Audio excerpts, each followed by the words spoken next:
Hey, what's going on, everybody? Welcome back.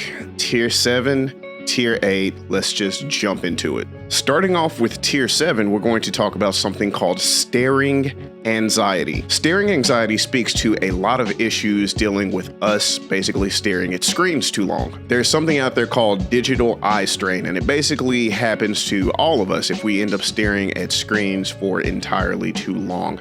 And the craziest part about this, it's one of those things that almost nobody takes into account as far as health concerns go. When it comes to digital eye strain, there are a range of symptoms such as headaches, basically itchy or almost irritated eyes.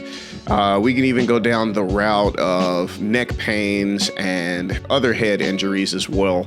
But it's a lot that goes with it. It's undiagnosed eye issues, things going on with your vision. Again, I mentioned like the headaches and things like that. So a lot of things are happening whenever we stare at screens too long. I'm getting self-conscious even telling you this now. Please don't click off yet. It even ranges to things like blurry vision, or I don't even know how to describe this, but have you ever had that feeling where it's like, it's an eye strain to a degree, but at the same time, it's like a fatigue too, where it's like you've stared at something for a while and your eyes are just kind of like zoning out at this moment in time. And it almost feels like it's tired, not necessarily like your eyelids are too heavy, but it's just tiredness of like looking at things to a degree. You've probably been staring at the screen too long. So where the conspiracy theory comes in, because everything I just said before that was fact, but where the conspiracy theory comes in is it basically states that it could be a lot worse than what we have initially imagined the DES to be,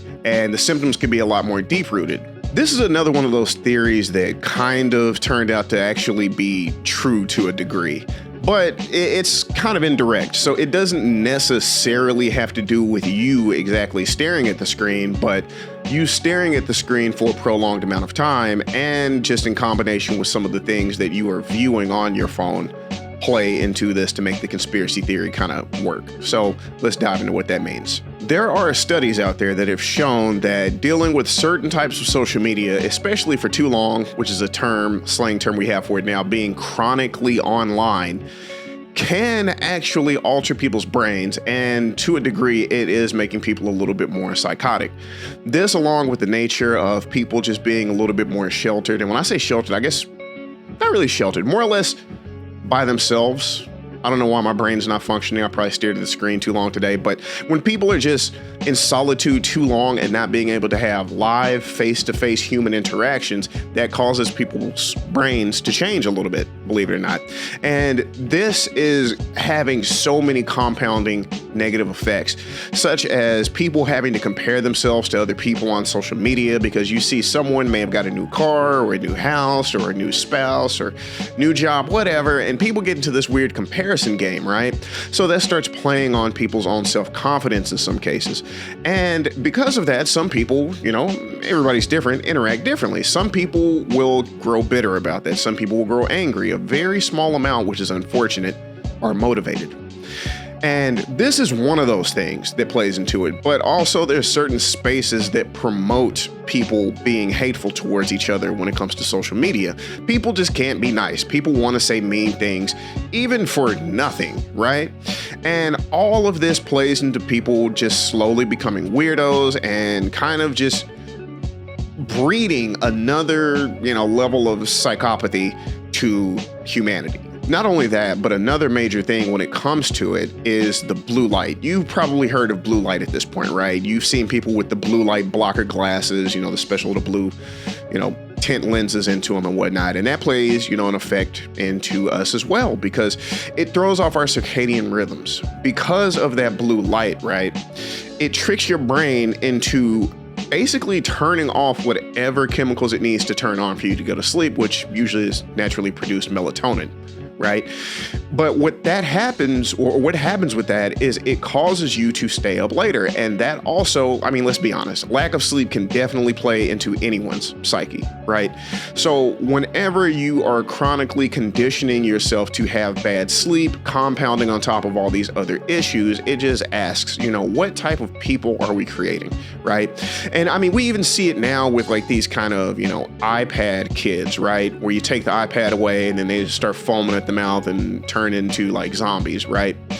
And that's a little bit more different because that's, you know, blocking or turning off, you know, serotonin routes, right? You know, and that's what they know as, you know, dopamine, right?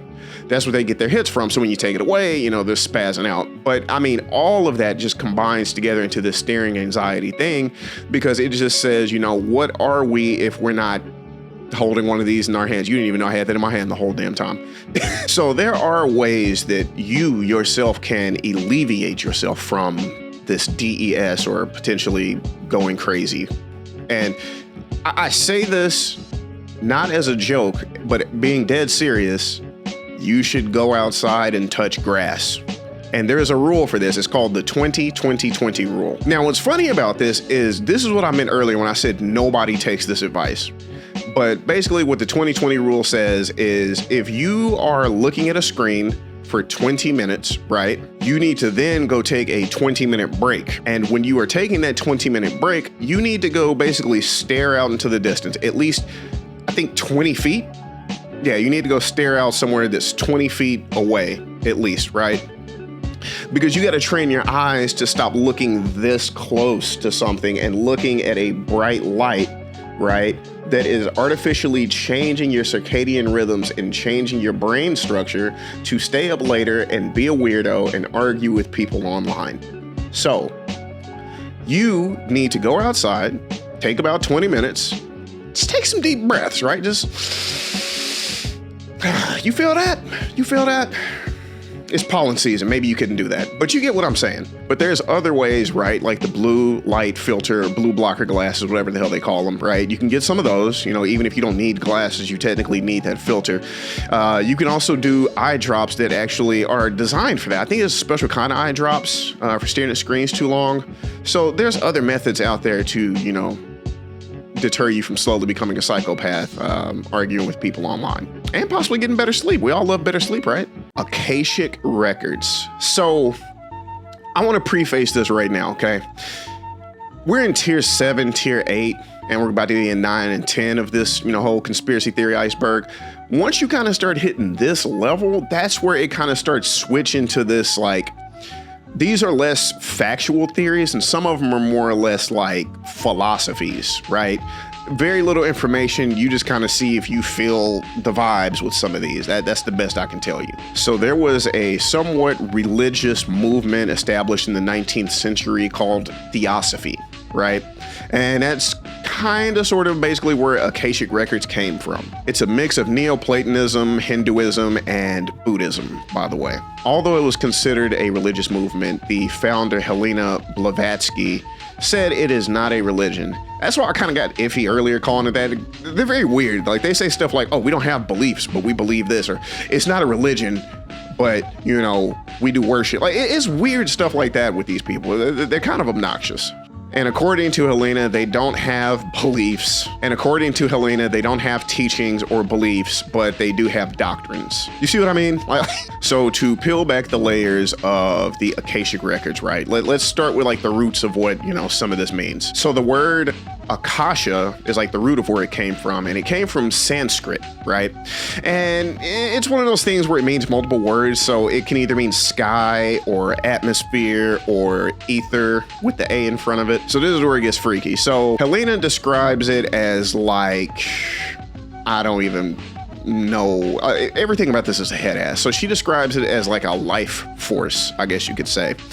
So basically, when you think about it, it is a record of life force. Now, what that's essentially saying is the Akashic Records is like, I'm not making this up.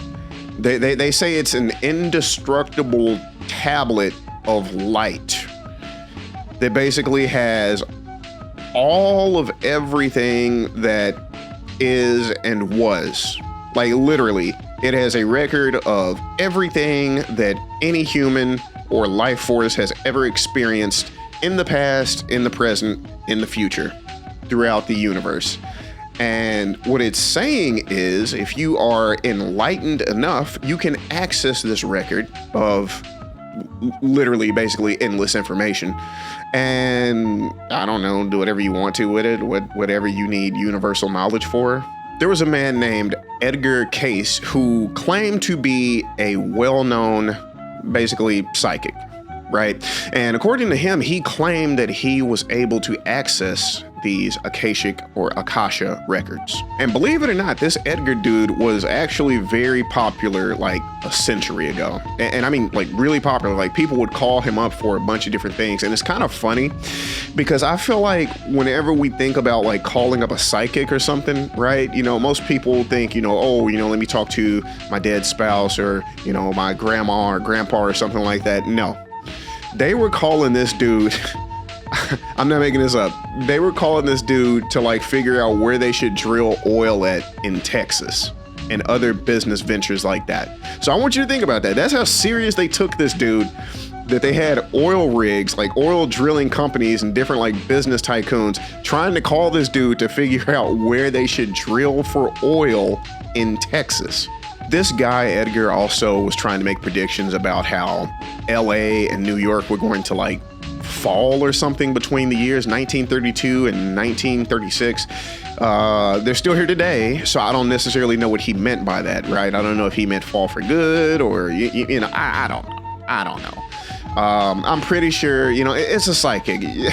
I guarantee there's criticisms about his validity, and there's chances are where sometimes he got something right, whether it was because he already had expert knowledge in it or he had some kind of insider tip. You know, that's the way this works, right? He was arrested in 1935 because he was practicing medicine without a license, but then they put him on probation, which again, I think is interesting, right?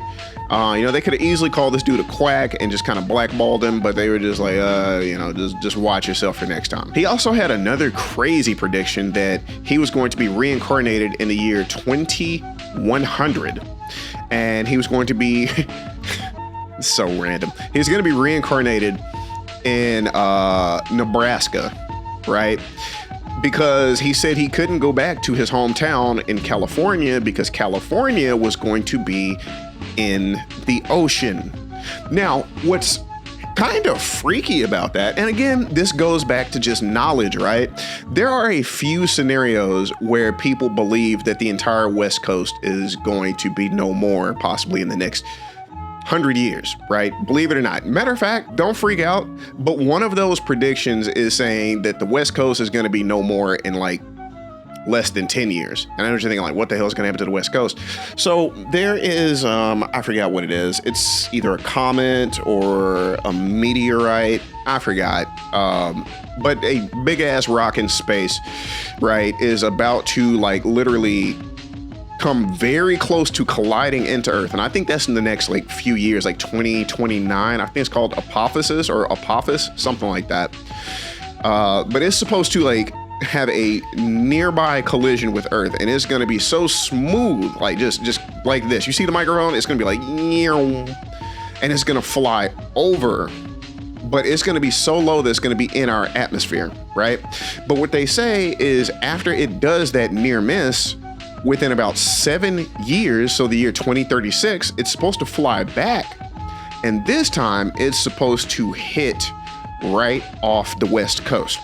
Right? They're supposed to hit into the ocean, and it's going to be disturbingly huge tidal waves that are basically going to like, I don't know how far they're supposed to reach like in mainland, but it's supposed to be bad enough that it's going to wreck the entire West Coast, and the entire West Coast may end up underwater.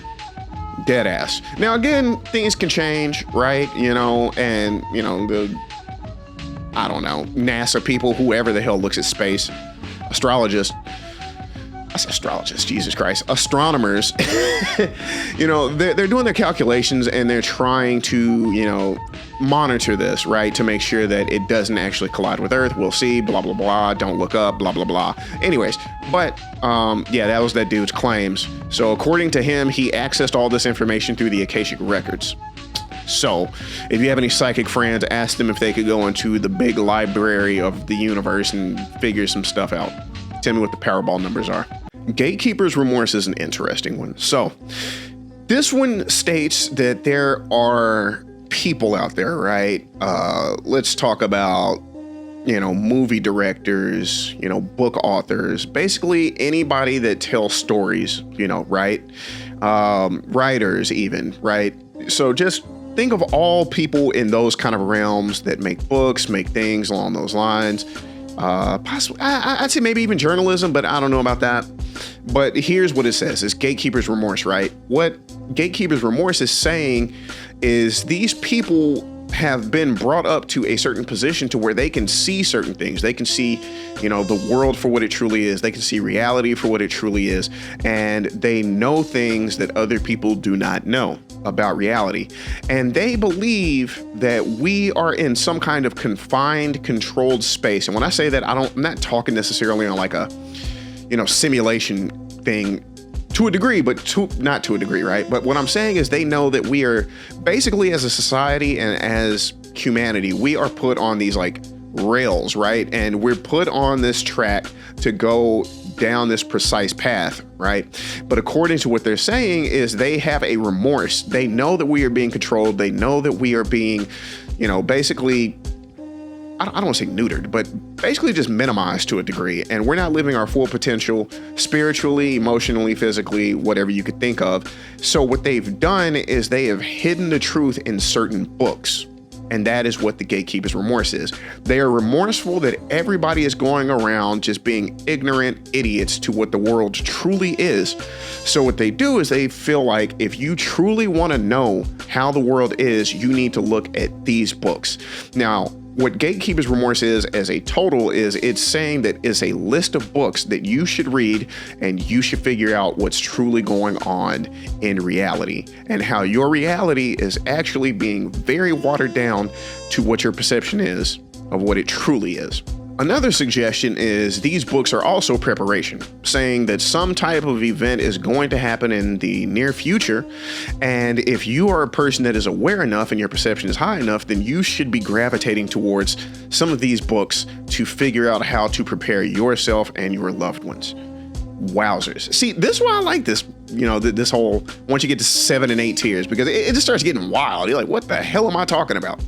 So what I'm going to do now is I'm actually going to just read off these books. A lot of these books have some crazy names. So I'm going to try to also show, all of them in total, right? And just have a marquee. So if you want to take some time out of your day to look up some of these books, maybe buy them, read them on your own.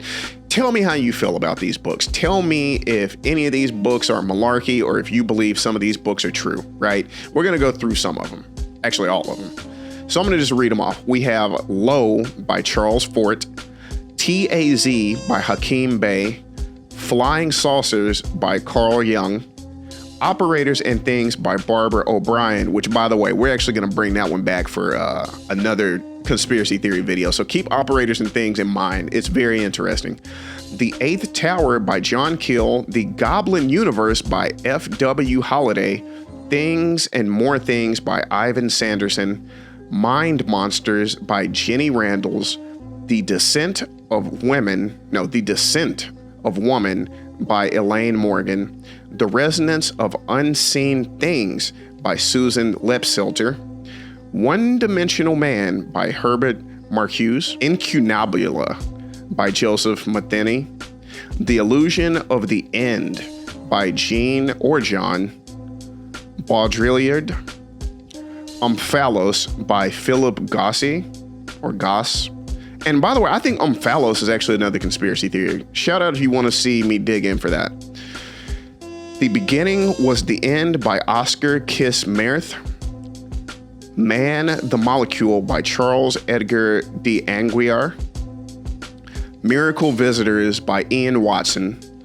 On the Nature of Things by Lucretius. Chasm by Dorothy Tanning, Theories des Eventements,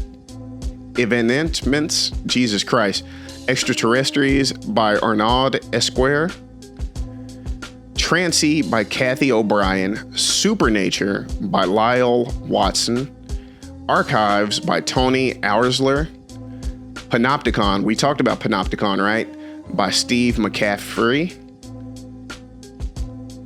Apocalypse Culture by Ed Adam Parfait, Geophilosophical Branding by Maur Koisi. I know I'm butchering these names, sorry. Modern Occult Rhetoric by Joshua Gunn, Practical Time Travel by Colin Bennett, The Third Mind by Burroughs and Geisen, and Anomalous Phenomena of the Interregnum by Anonymous. I don't know why that last one's super creepy, but yes. So according to that, these are the books that literally the gatekeepers are trying to like show, hey, there's a hole in the wall right there. I mean, you know, I'm controlling this gate, but if you were to sneak through that hole, I don't know. I'm not in charge of that. So tell me how you feel. Tell me if you've read any of these books. Do you think they're BS? Do you think they're on to something? Let me know. So one of the main things I've said before, and I've said it again, I swear, if you are somebody into writing books, writing movies, anything like that, a screenwriter, look at the conspiracy theory iceberg, man. Instead of making all these Hollywood remakes and all this, that, and the third, bro, you could pull some craziness when it comes to movies out of some of these concepts. And chaos banking is one of the ones where I'm like, damn, if this could get turned into a TV show or a movie somehow, oh my God. So let's get into chaos banking. Someone named Nick Land had an idea, and he said, what if entropy itself became a form of currency? And he talked about what if there is some point in the far, I mean super far, further than any of us can comprehend future, that it becomes to a point where everyone has become so technologically advanced that everybody remaining in the universe, if you have somehow survived at this point, is essentially a god. So the universe is run by nothing but people that are basically gods, people that don't need food, don't need water, don't need electricity. All of your problems have been solved and you can produce anything basically by yourself. It's to the point where things don't break anymore because there's no such thing as breaking. Everything is basically God level objects. Everything is busted in this future. And it gets to a point to where the only thing that they can create is chaos. The universe is so perfect in basically this far distant future that they literally try to create chaos, and they try to create things at different points in time in the past that could lead to them getting to be able to use that as a currency. It's a weird concept, right? Because, you know, when we think of currency, you think of just dollars, right? Or even digital dollars, right? So to think that people are trying to create events or create entropy itself as a way to generate the universe to keep going is a crazy concept. It's almost saying that everything has been solved in the world except that entropy itself is dying. And when entropy is completely gone in the universe, then essentially the universe itself is completely gone. The universe itself, its underlying thing that kind of is the engine for everything, is entropy itself. Entropy can be looked at as destruction. It could be looked at as just everything around you in motion, moving in one way or another, being alive and causing, you know, events to happen. I like this theory, man. It's a crazy theory. So it says, what if we get to a point in the future where everybody is God level, right? Everybody's busted, except the only problem they have is entropy is lacking, right? So that is chaos banking as a whole. Now, what gets even more is people try to put their own spin and take on it. They say, what if, right? You know, because they say the whole thing about UFOs is like us time traveling from the distant future. So they say, what if UFOs are coming back in time to kind of trigger or spark certain events to happen to make that where it is entropy and it is chaos banked, traveling to the future? Freaky thought, right? But yeah, that's chaos banking. That's one of my more favorite theories on the conspiracy theory iceberg. If you're out there screenwriting, please turn this into a TV show, please. Field consciousness is the next theory. I like this one as well. It kind of sort of is a little similar to Akashic Records, but not really. Akashic Records, you could almost look at it as like you meditating, right? And taking your consciousness to this infinite universal library to find information. But instead, what field consciousness is, it's very simple. You can almost think about what it means, right? It means consciousness itself is a field that we all tap into. So it basically suggests that what if consciousness is like something similar to an electromagnetic field, right? It's similar in the sense that, you know, Wi-Fi is, right? But just imagine that brains itself are like all tapping into like this cloud, right? And it says that if people are able to like meditate or focus enough, that we could all tap into this cloud together, and we could even start to read each other's thoughts, or we could start to control things around us, and we could even control people. Because since everybody is involuntarily attached to this thing, right? If enough people were to be able to tap into it at once, they could literally steer what's happening around them in their field, right? So since it's a field consciousness, I like to think of it like Wi-Fi, right? So, you know, for example, if enough people are connected to this one Wi-Fi, right, then that means that, you know, certain things that can be transferred or, you know, manipulated on that Wi-Fi, right? So that's why it's in like a certain field, right? Now, there is something that goes into this as well. There's a man named Maharishi Mahesh Yogi, right? And he has something called the Maharishi effect. Now, whether or not this is valid, I have no freaking clue. I've heard multiple times of this happening. You've probably heard this as well, but there was events, right, where, again, breaking up meditation, people have said that they were meditating, right? They were meditating like in a large group of people. One, for example, was in 1993 in Washington, D.C., where there was a group of people that came and they basically all meditated together. And according to this, according to this, there isn't 100% statistical data to back this. It never is for this kind of stuff, is it? But according to this, when these people got together, they meditated and they had like, you know, basically just positive vibes. That's the best way I can describe it. Positive vibes when they meditated, right? And according to this, the crime rate decreased in this area over the next, I think, few days to few weeks, according to the claims of this. Now, whether or not you believe that is up to you. But this has happened numerous times. Some people even credit that this whole field consciousness practice, right, the Maharishi effect, whatever you want to call it, of people getting together and trying to positive vibes meditation, they said that this was one of the reasons why the Berlin Wall fell. And because of this, they say that the other things have happened, like terrorism going down and, you know, less wars in certain regions, or all of a sudden spontaneously wars ending because these people got together to do this and basically, I don't want to say hijack other people's minds to stop doing it, but that's kind of essentially what it is when you boil it down. So that's field consciousness. It's saying, what if we can tap into this? It's also kind of loosely saying that field consciousness itself is basically, we ourselves don't have a consciousness. We kind of have just a bit that's being dripped to us from this greater entity that is consciousness.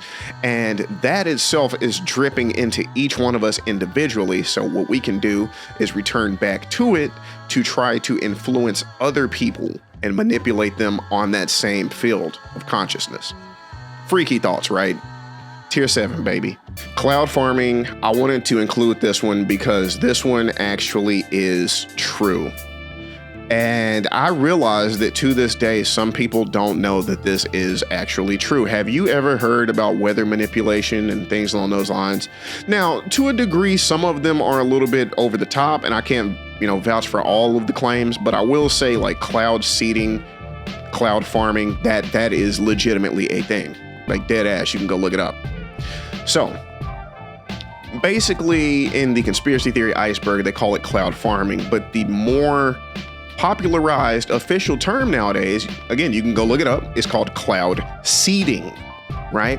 And basically what it is exactly what you think it is. You're farming clouds, you're generating clouds, and the purpose of it is for weather manipulation, to try to generate clouds to rain in certain regions. So yes, this is a thing, right?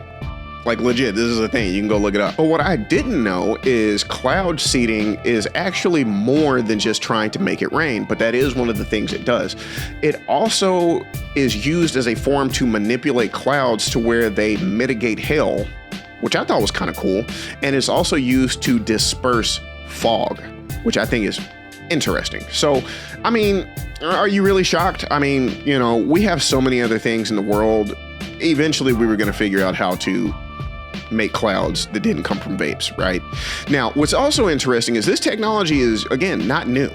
But the thing is, it's just now recently becoming more accepted knowledge amongst people. A lot of people for years have thought it was BS, you know, but this technology has been around for a hot minute. When I say it's been around for a hot minute, I'm talking like 1940s. So yeah, this isn't something that came out in 2001. This has been going on since the 40s, dog. So there's a few methods. They use something called static seeding, where they can literally like take drones, fly them up in the air, and deliver electrical charges to the atmosphere to stimulate rainfall. There's another thing where they use chemical compounds like silver iode, potassium iode, and other things along those natures to basically shoot these tiny little particles into the air or into clouds. And the reason why they use those particles is because they're very good at like absorbing moisture. So that's another way that they kind of generate clouds or generate at least rainfall inside of clouds. But where the conspiracy theories come in is some people believe that when it comes to cloud seeding and other things along that nature,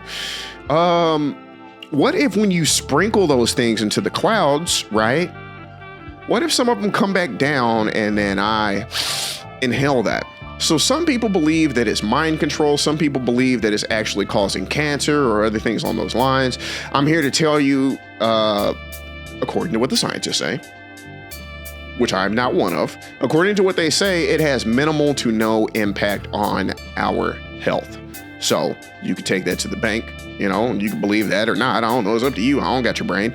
But according to that, that's what they do. Also, another conspiracy theory is people say that we are actually far more advanced in this than some people think, and they say that we even have the ability to generate hurricanes. So again, whether or not you believe that, that's on your own, but some people do believe that hurricanes are being generated basically to wipe out certain cities to just kind of rebuild over them. So it's almost like this indirect way of causing natural disasters to move people out to then, I don't want to say gentrify the city, but that's what they're leaning on, is they're trying to move out certain people in areas so they can rebuild over those areas and put the people in there that are rich and whatever else. Now, whether or not you believe that, blah, blah, blah. But that's another theory that stems from the cloud farming. You can even research when it comes to cloud farming, when it comes to like political stances on it, right? There are literally certain states out there that have banned the usage of these type of technologies.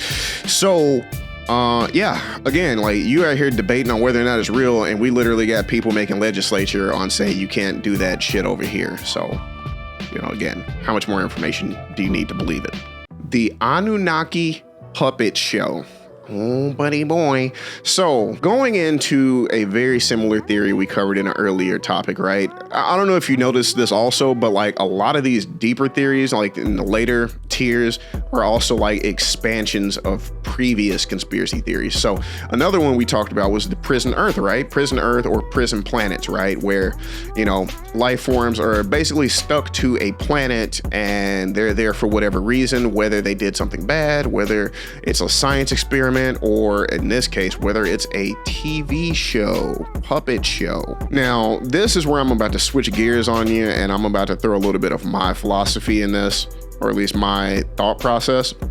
So in a sense, you know, if you believe in the Bible, then yeah, you kind of believe this. Basically what the Anunnaki puppet show is it's saying that we are here and they are watching us from somewhere. I don't know if it's another planet or another dimension or whatever else you want to call it, but they're watching us from a place that we obviously cannot reach. And they're watching us for various reasons, some for entertainment and some just to flat out see what we're going to do, almost in a simulation kind of thing.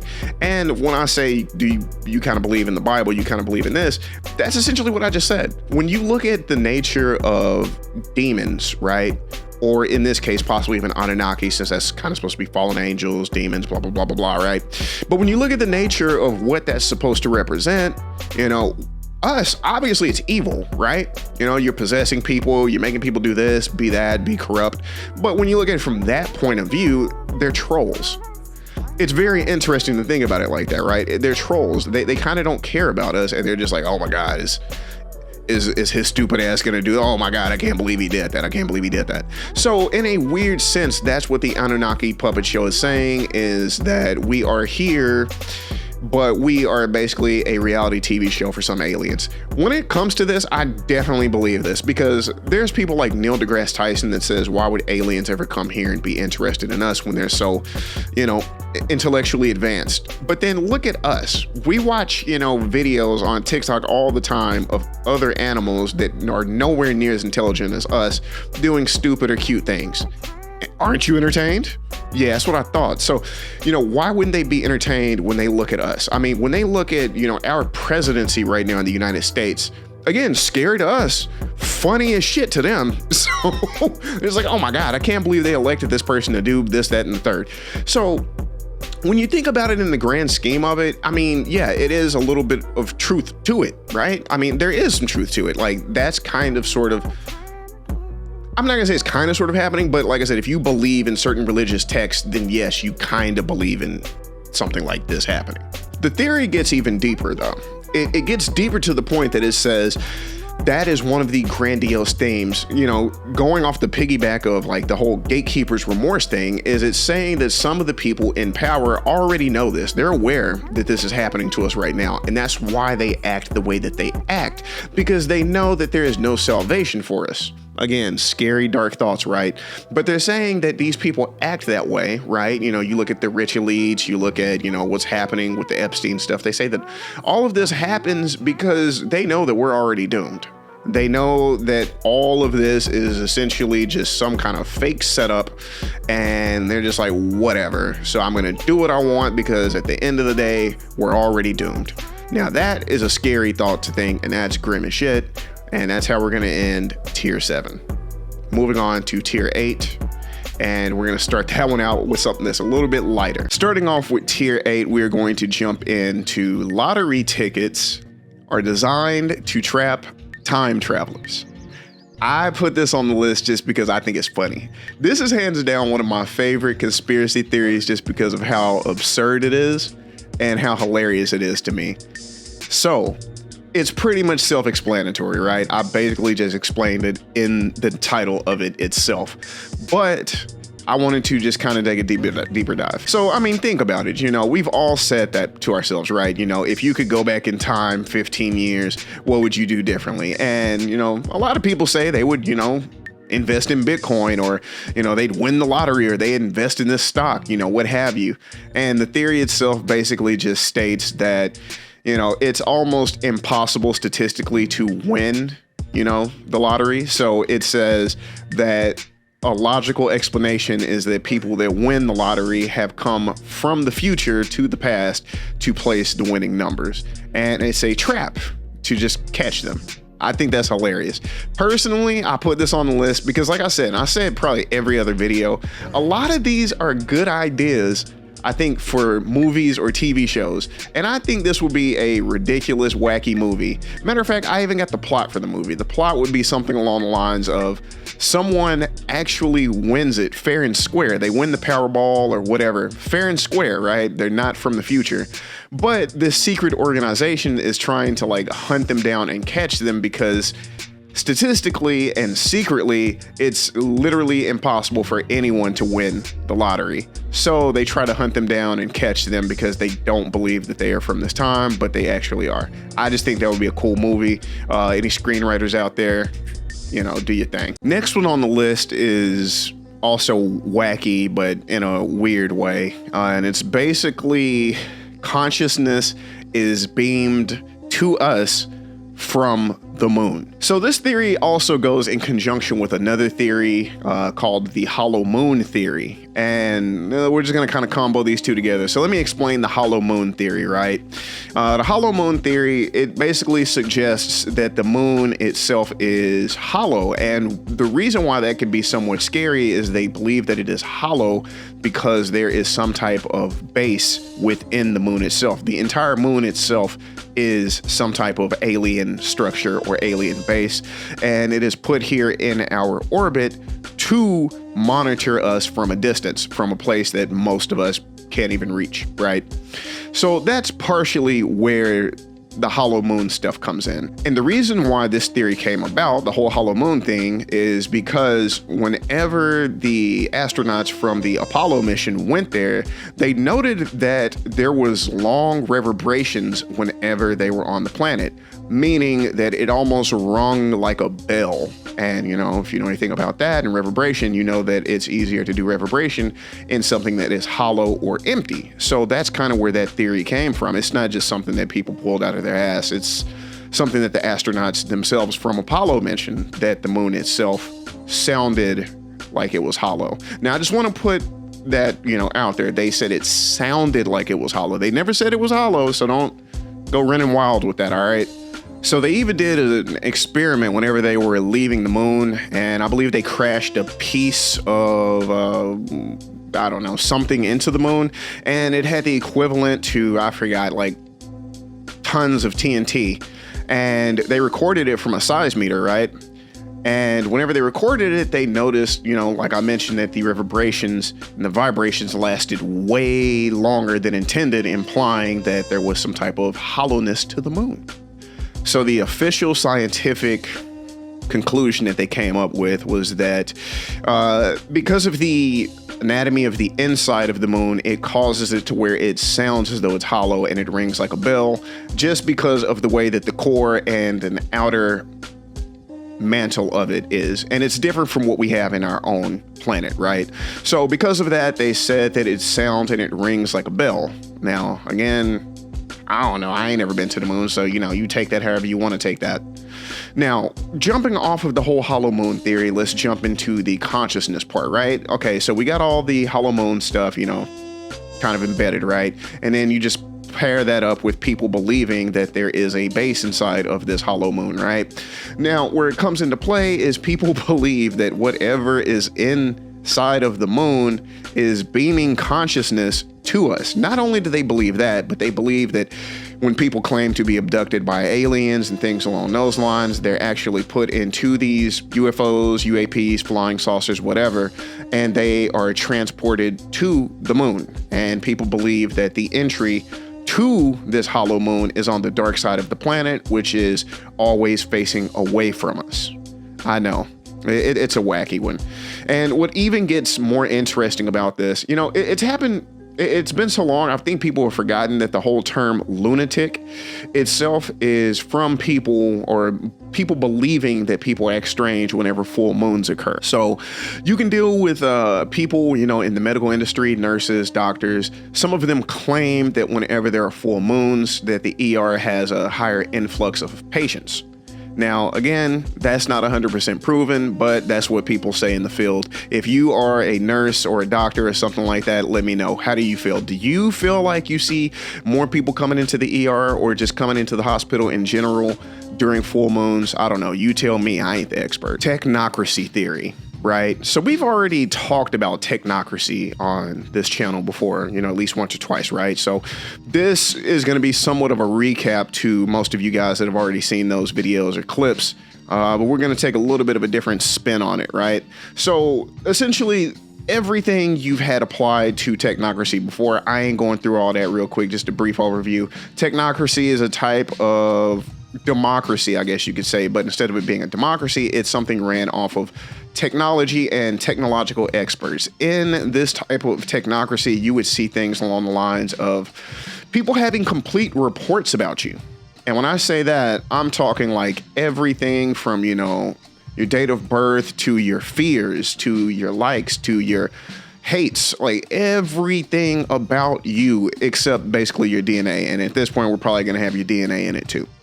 So that's technocracy. It's the society that is run by technical experts in their own fields. And instead of it being something like, what we currently see in the United States today, it would be led by, I don't know, nerds. I don't know a better way to say it, but it would be ran by, just like I said, these technological experts. And it would be also, instead of having money, we'd have something called energy credits. And the way that energy, and when I say energy, I'm talking your power, your water, the way that all of that stuff would be distributed, it would be to people that were able to afford it the most. And that is how society would also be viewed. Instead of looking at people on the basis of, how much money you have or things like that in this capitalistic society we're in, you would be valued about how much energy you harnessed, which is insane. And in a way, it's really no damn different when you think about it in the long term. So it's these little bitty changes right here, but there's a lot of criticisms about it because we're still dealing with humanity, right? Meaning we're still dealing with people with biases, right? So it gets to this point where it's like, even though whole of society is supposed to be run by technical experts, does that leave room for everybody to be included? Probably not. And then we go down this rabbit hole of all of these flaws that is wrong with this. Now, one thing that also comes into play when it comes to the technocracy theory that we didn't touch on before is AI.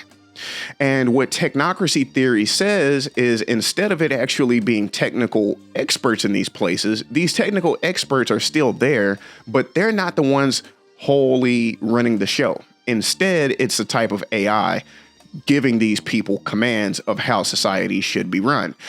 And the technocracy theory also kind of states, what if that's not the future? What if we've already been living in it? What if the president doesn't actually give out orders? What if the president is secretly getting orders from an AI?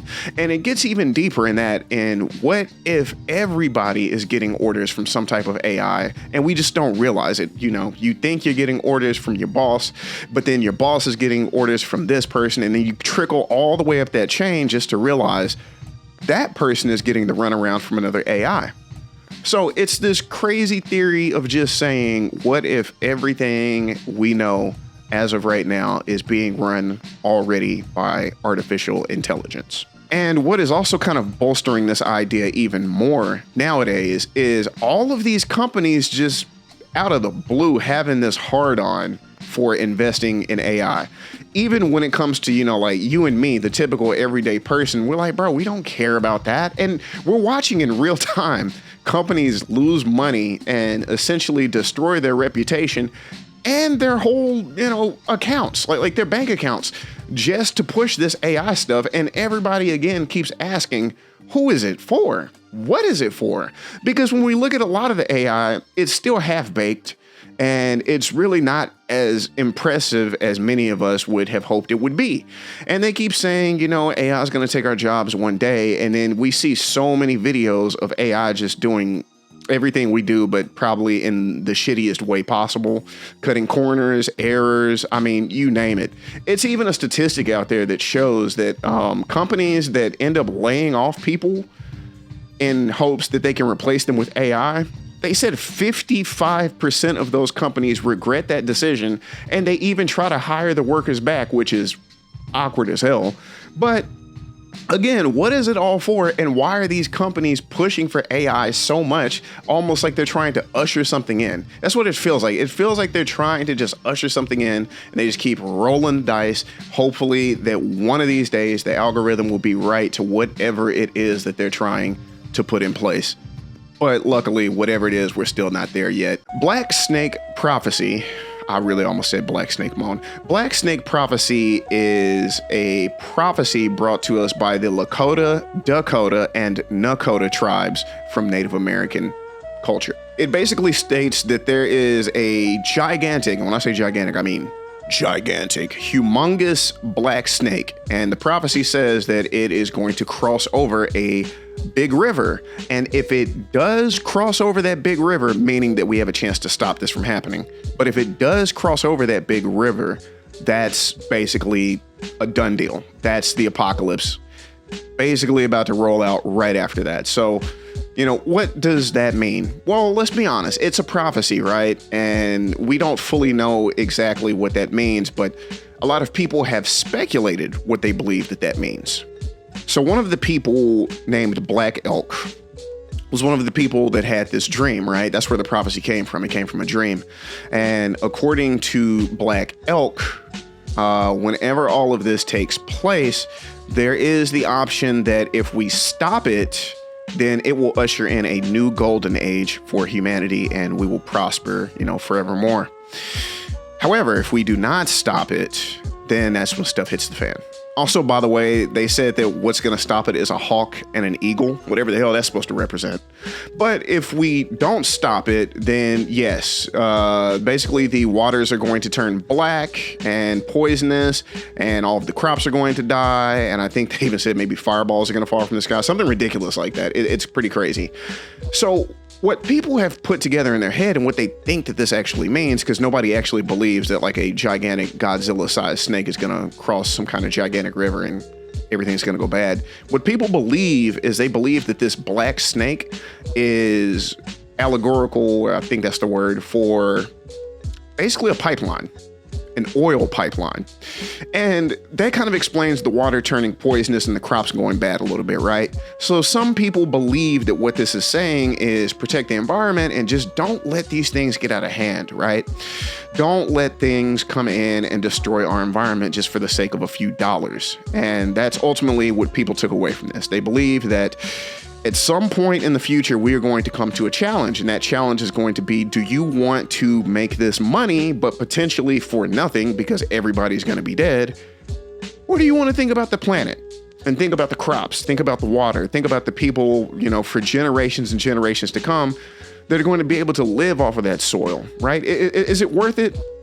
You know what I mean? Is it worth it to, go make a few barrels of oil, just for the sake of, being here a little bit longer to reap those benefits and then die because everybody's dead? What I did also want to point out, because if you notice, I mentioned that there were multiple tribes, right? Dakota, Nakota, and Lakota. So there's also different interpretations of what that they believe this all meant. This was a little creepy.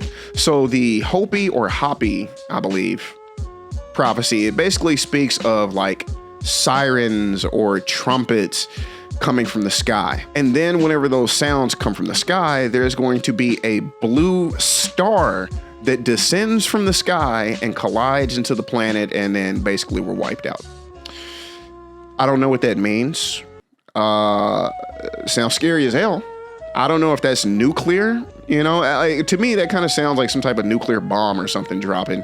And then, the horns, that's like sirens, maybe like that. Don't know what the hell that has to do with the black snake. Boy, that's part of the lore. And the Mohawk prophecy is a little bit similar, but it just adds a little bit more to it, saying that animals will become deformed abominations and they will just be grotesque and inedible if you want to eat them and things along those lines, which again, all of this sounds like byproducts of, toxicity, radiation, things along those lines. And it's very interesting because this isn't a prophecy that came out last year. This is a pretty old prophecy. But again, all of this, from what everybody's been able to kind of, decipher and translate it into, sounds like radiation, toxicity, poisoning, things just overall altering and essentially deteriorating, damaging our DNA. So codification. Codification is a real thing. You can look up in basically any of your civic textbooks and you can see this definition probably at the very back of it, right? So what is it doing in a conspiracy theory list? Codification is a systematic process of arranging and compiling certain laws together, and it puts them all together in somewhat of a structured code. Now, when it comes to the conspiracy theory itself, what it's kind of sort of doing is it's combining that definition I just gave you of codification, but it's making it a little bit more nefarious.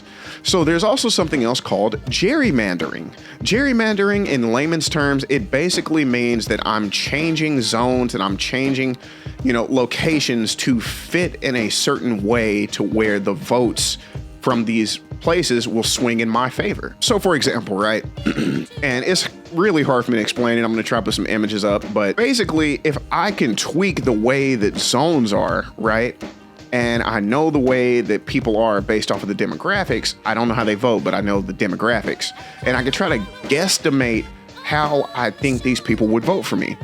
Gerrymandering basically goes through and it says, okay, let's make this zone like this, because if we make it like this and we put these people in and take these people out, then when it comes to time to vote, chances are I will win that county, because we've skewed it in a certain way to where this county could have been mixed before, or it could have been against me.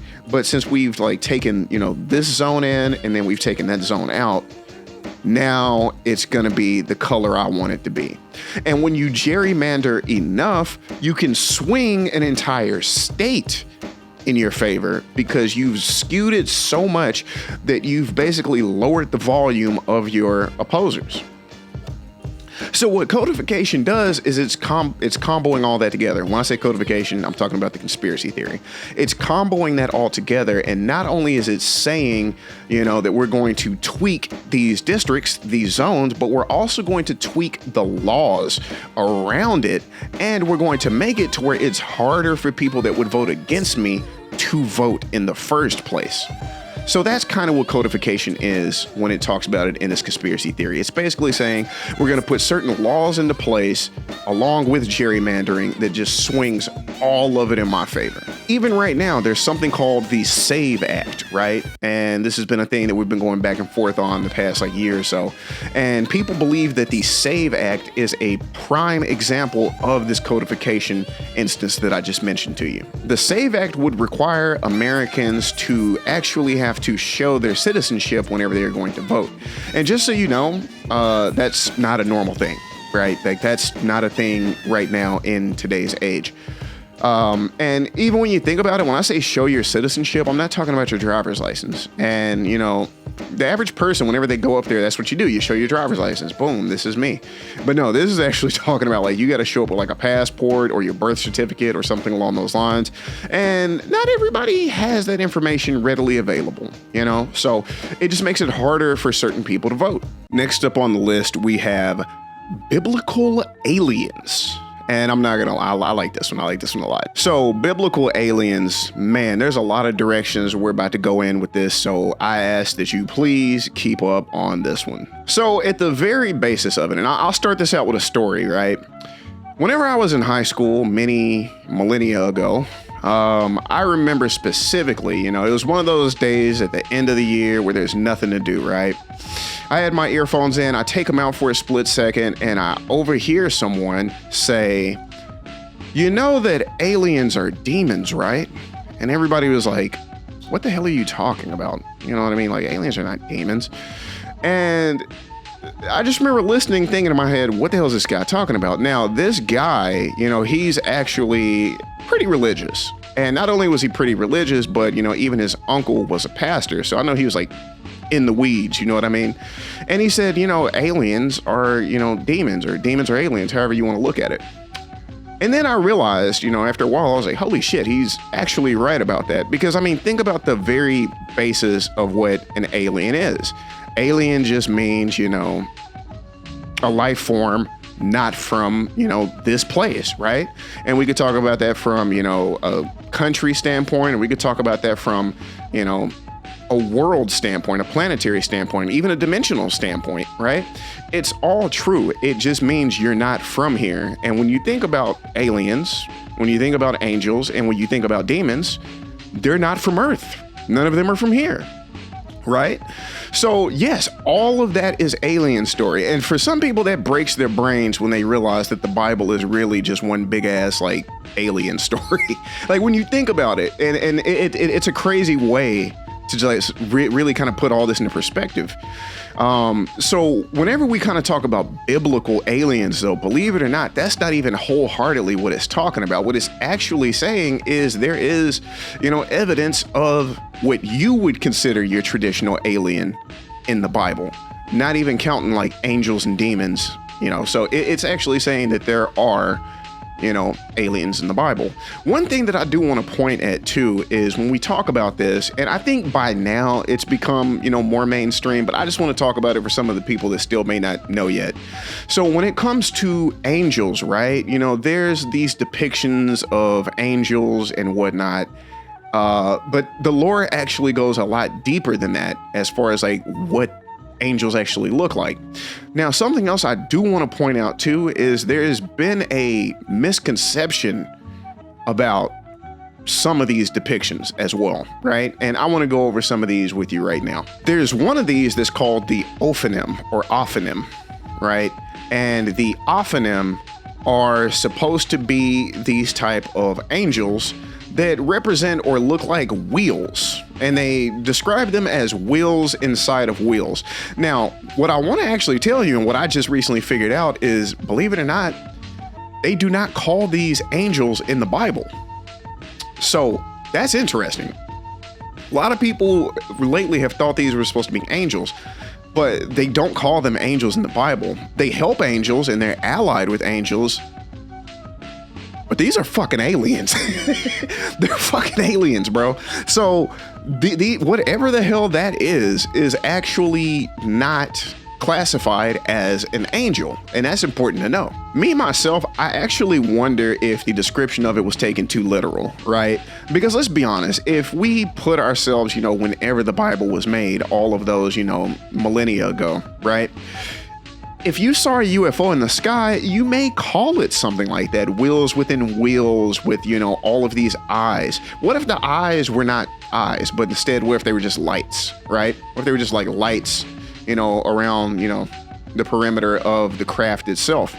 So, I mean, that's just me thinking. I'm curious if anybody else kind of thinks that. I think that when it comes to the wheels of it, right?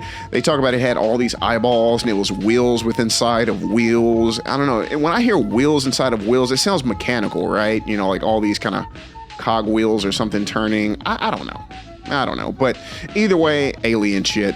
Let's move on to the next one. Seraphim are very similar. They are in the Bible, they are described in the Bible, but they are never called angels. Instead, they are called heavenly beings, which also, again, opens the door to what we think that heaven may be.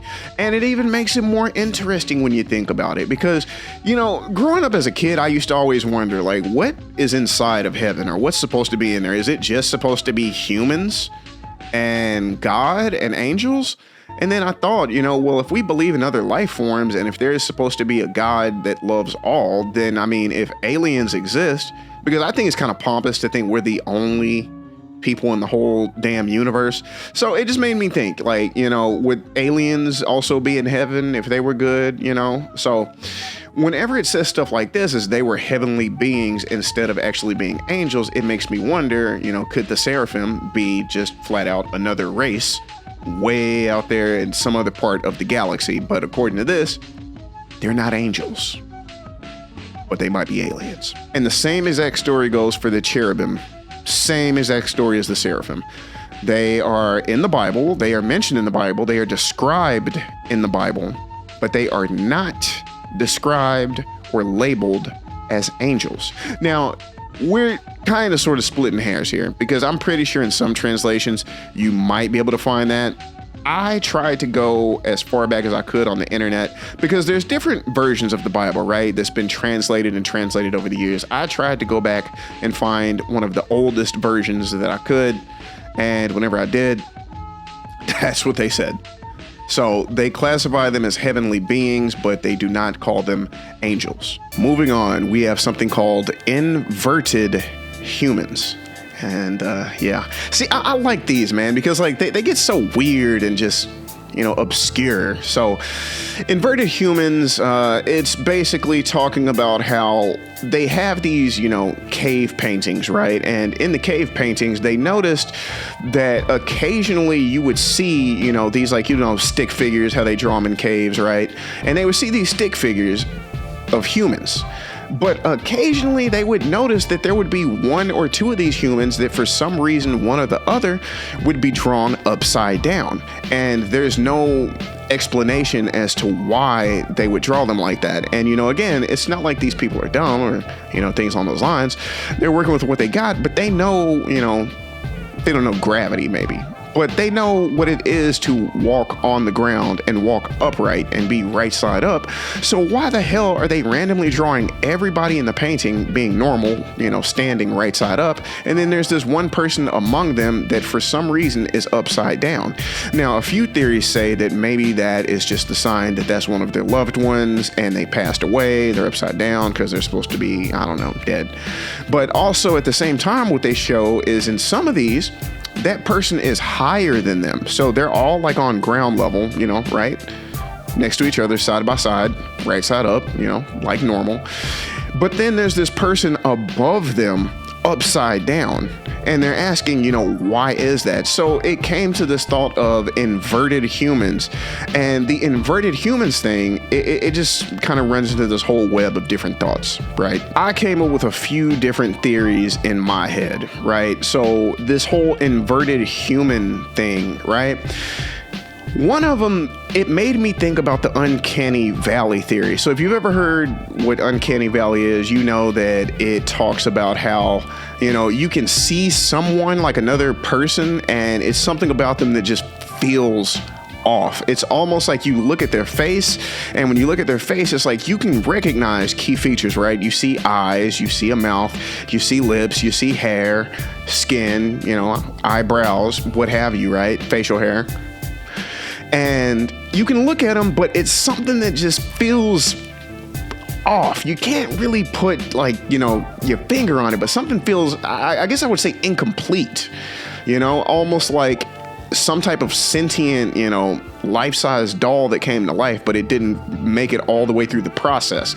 And some people even believe to this day that the reason why we have that weird eeriness to us is because they believe that there was some type of maybe mimic or predator in the past that could mimic humans and mimic other animals. And we saw that as a true competitor, a true actual predator that could threaten us. So kind of just comparing that to the whole inverted humans thing, some people believe that that could be what these cave drawings could be. Now, I actually did research and I watched a movie to also talk about this a little bit as well. And the movie I watched was Tenet.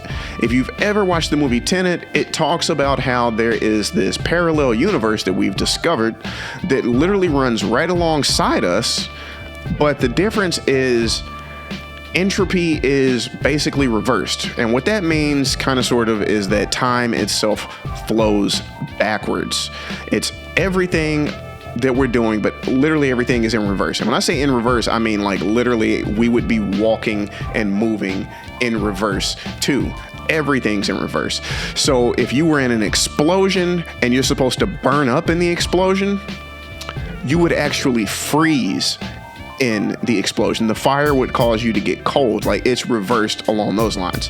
Now, just kind of going with this inverted, humans theory, it also showed moments in time where you could literally run into yourself and you would see yourself being inverted and literally moving in reverse and doing things along those lines. And just to kind of even combo that into some recent discoveries, and take this with a grain of salt, okay? I'm saying that a lot nowadays. But, a few years ago, there were articles that were going out that said that scientists had discovered this alternate universe where time did flow backwards whenever they were doing tests in Antarctica. Now, I want you to know that they have ruled these studies inconclusive because there wasn't enough evidence, right? And one of the main components that tied that whole theory together, in that discovery, was that they noticed that neutrinos were falling in reverse. That's the name of a band. That's why I smirked. But they were falling in reverse. So in other words, they weren't falling, but they were ascending. Right? And they noticed that, neutrinos were doing that. And just so you know, neutrinos are still affected by gravity. So they're not, exempt from the forces of gravitational pull. So whenever scientists noticed this and they were, tracking them and, identifying them through their equipment, they saw that they were rising instead of falling. And that's where this whole inversion of another universe came from, as far as, you know, a few years ago in those articles. But again, people say it was inconclusive. They think that, you know, the experiment may have been faulty, or the equipment could have just had miscalculations. But essentially, that's what inverted humans is that they found these cave paintings of people drawing humans upside down. Also, they found these all across the world. This wasn't just in one specific location. They found these different type of weird inverted paintings basically in multiple locations around the globe. So I'm just taking that and I'm pairing it with all of the things I said about possibly finding uncanny valley theory humans, or possibly finding even inversions of oneself or someone you know inverted, and just having them kind of slip through this, I guess, dimensional crack momentarily. So, inverted humans. Concrete people of Collahuasi. Hope I said that right.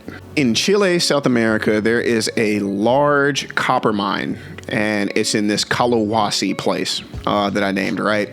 So it's a huge copper mine out there. And not only that, it's actually one of the largest copper mines on the planet. I'm talking like 3.93 billion tons of potential copper. In 2013, people claimed that they saw UFOs in the area, and just so you know, they went through all the checks and balances. They were like, nope, not a plane. Nope, not a helicopter. Nope, not a drone. And they were very specific on the drone part too, because they were like, you know, we use drones for some of the work we do, you know, here, you know, around the mines. And we know damn well that's not a drone. So that's some of what they saw. And it was doing your typical UFO, you know, behavior stuff. They saw it like 2,000 feet off the ground, and it was making like weird, you know, like swoops and dips and stuff like that. Just very unconventional of any type of, you know, flying craft you would see.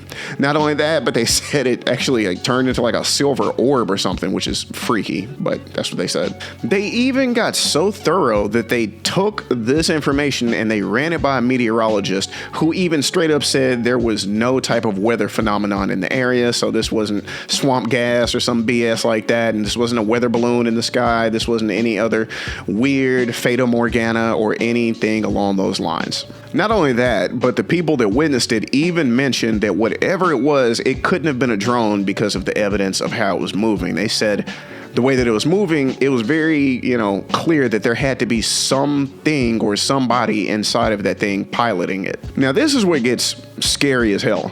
They noticed, you know, after they got done looking up, they looked down and they noticed that there were people on the ground that were either turned into concrete, or there were just statues that just magically appeared, you know, under the craft. And they even said that as soon as the UFO bounced and left wherever it went, that like those statues on the ground vanished. And some of you have probably heard this story before. There was also another very similar story by the KGB. And basically the story goes that the KGB soldiers, they were in a firefight with a UFO in the sky, and they shot the UFO down, and whenever it came down and crashed, 5 aliens came out of the craft, and they looked basically like you'd expect. Big heads, all blacked out eyes, and whenever they came out, they all somehow like conjoined together into like one entity that turned into a ball of blindingly white light, and it just kept getting brighter and brighter. And then it exploded, and everybody that was in the blast radius, which it ended up being 23 soldiers, all turned into statues. Out of this, there was a total of 25, so only 2 of them survived, and they said the reason that they survived is because they were in the shadows and they were not touched by that blindingly white light. Scary as hell, dog. Scary as hell. Which, you know, that's always been the thought I've had about aliens, is like, you know, we're assuming that they're going to be shooting lasers at us, but at the end of the day, we don't know what the hell they could do. And I mean, just imagine if that happens to you, where you get turned into a statue or something like that. You just get turned to stone. What's even more interesting is this was noted in a CIA report. I believe it was back in either the late 80s or somewhere in the 90s. So you can actually go and find that report and read it yourself. Now, whether or not it's valid, I don't know, but you can go read actual documentation that is on the CIA's website. Well, that is all we have today for Tier 8. Hope you guys have enjoyed the fantastic voyage. We are going to be picking up on tier 9. Tier 9 is going to be its own video, and then we're going to do tier 10. Tier 10 is also going to be its own video. But yeah, we're going to wrap up this damn season. I've been dragging ass. My bad, you know. I have no excuses. So if you look for an excuse, I have none. But yeah, we're going to be around to finish this one out. And just so you know, I already got season 3. I'm literally looking at all the episodes. I may make some amendments. But yeah, this is going to be a little bit of an esoteric season coming up for us. But then after that, I kind of want to get back to some more realistic stuff, you know, your typical fraud, scandals, things along those lines. But yeah, other than that, I hope you guys are having a fantastic week. Hope life's been treating you good in these economically challenging times of 2026. Other than that, I hope you guys are doing great. Stick around, like, share, subscribe. You know, tell your homies about us over here if they like weird topics and they just want to have discussions. I'm not here to talk about whether this stuff is fact or fiction or true or not, because honestly, it doesn't pay my bills, so I don't care. I mean, bro, if there's aliens out there turning people into stone, I was like, damn, there's aliens out there turning people into stone. You know what I mean? But I just think it's interesting, you know. I think it's even interesting that people can just create these thoughts. You know what I mean? Just create these theories. Whether or not they're even true or valid or not. It's just interesting stuff. But other than that, you know, we'll catch you guys in the next video. Holler.